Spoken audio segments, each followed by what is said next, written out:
Olá pessoal, nesse vídeo eu vou falar com vocês sobre RC Empregador, aliás, como fica a cobertura de RC Empregador durante o home office, né, forçado, que aí muitas pessoas estão fazendo em virtude do coronavírus, né? Essa pergunta foi levantada lá no nosso grupo, né, de corretores, e eu achei ela muito interessante, porque muitos de vocês já devem ter se perguntado isso, ou se não se perguntaram, algum cliente segurado de vocês vai questionar. Antes de falar sobre a cobertura, ter ou não ter cobertura, vou primeiro colocar todo mundo na mesma página em relação à proteção dessa garantia na pólice de RC geral, tá? O que cobre o RC empregador? As pessoas imaginam que a RC empregador é para cobrir toda a responsabilidade da empregadora em virtude de danos sofridos pelos empregados.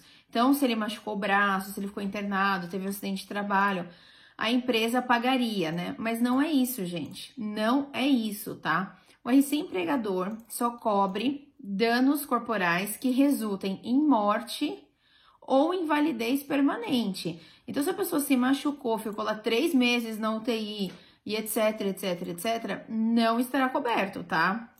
Não é todo acidente de trabalho que está coberto que está amparado na cobertura de RC empregador. Então, primeiro ponto. Aí vocês já imaginam que tem que ser um acidente grave, né? Porque para resultar na morte ou invalidez permanente da pessoa, tem que ser uma coisa muito grave. E nesse momento de home office, ela está trabalhando em casa, né? E em casa, o empregador não tem controle sobre as condições daquele ambiente. Então, imagina que a pessoa, sei lá, caiu a laje sobre ela enquanto ela trabalhava. É responsabilidade do empregador? Não. Aí os mais, né, extremistas vão pensar, nossa, mas ela só estava sentada sob aquela laje, sob aquele teto, porque ela estava trabalhando. Sim, gente, mas ela está na casa dela, né? Então, as condições de segurança da residência dela, a responsabilidade é da própria pessoa, ali no caso do empregado, tá? Então, a gente não pode, né, viajar tanto assim. E aí, outras situações, sinceramente, eu acho muito difícil de pensar numa responsabilidade, tá? Porque para ter a cobertura, primeiro, tem que caracterizar a responsabilidade do empregador. Então, a pergunta também foi, a seguradora vai pagar? Gente, a seguradora só vai indenizar se ficar caracterizada a responsabilidade do empregador. Numa situação contraditória dessa, aliás, mais até pro lado de não ser responsável empregador, a seguradora não vai propor acordo, né? Ela vai falar, olha, não está caracterizada a sua responsabilidade aqui e vamos aguardar a decisão judicial, né? Mas assim, pelas informações aqui do evento, não é sua responsabilidade, tá? Então, o home office, ele realmente, assim, diminuiu muito, quase que zerou o risco do empregador, porque não tem mais aquela questão de quem usava fretado da empresa, né?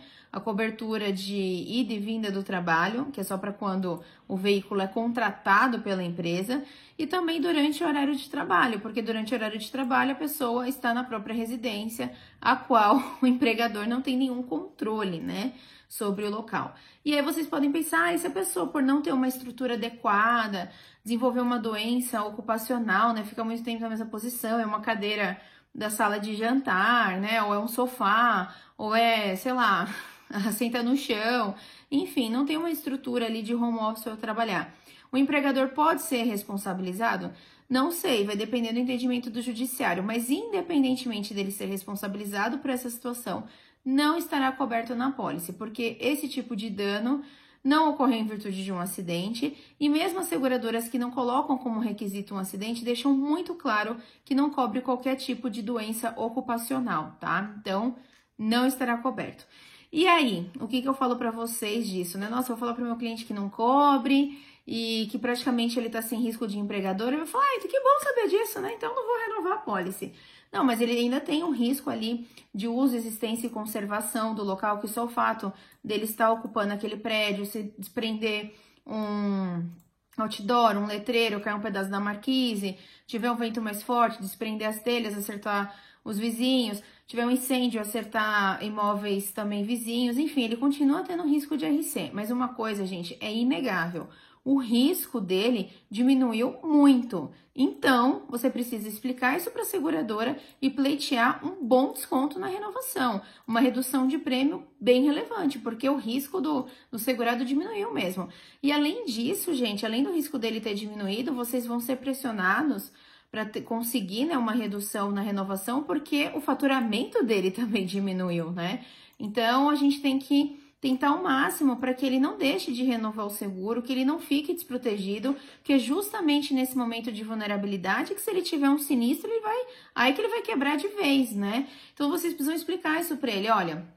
Se eles, né, falarem, olha, não cobre isso, não cobre, aí nem vou renovar essa pólice, nem vou renovar, porque já é um custo a menos, né, e caiu muito minha receita, não tenho condições e tal. Então, por isso mesmo, imagina você tem, sei lá, um incêndio na fábrica agora, algum evento pontual, alguma situação que, sei lá, causa um prejuízo de 300 mil, 500 mil reais, sabe? O valor da pólice, o investimento é muito baixo. Deixa eu negociar com a seguradora, ou já até negocie quem está próximo de renovações. Explique que o risco diminuiu, que a empresa esteve fechada, ou está, ou ficará até determinado período, ficou 4 meses fechado, ou vai ficar... Tem lugares aí, tem hotéis que vai demorar para voltar à atividade normal, né? Se for a pólice de um hotel, se for a pólice de um estabelecimento em região turística, né? Que vão ser os que vão demorar mais aí para conseguir voltar à normalidade, de movimento, de tudo mais, e de faturamento. Então, use essa redução de risco também para negociar uma redução de prêmio com a seguradora, para que assim você mantenha as renovações, ok? Então, eu espero que você tenha entendido a cobertura de RC empregador. Se não ficou claro, nós temos outros vídeos também sobre empregador. É um tema que rende bastante, repercute bastante, porque é um dos motivos que chama atenção para as tomadoras, né, os empregadores, contratarem a pólice de RC geral, né? Como a área trabalhista, né, é um pouco mais severa, então eles costumam ter um pouco de medo disso. Mas tem vários outros riscos, tá, que a pólice ampara.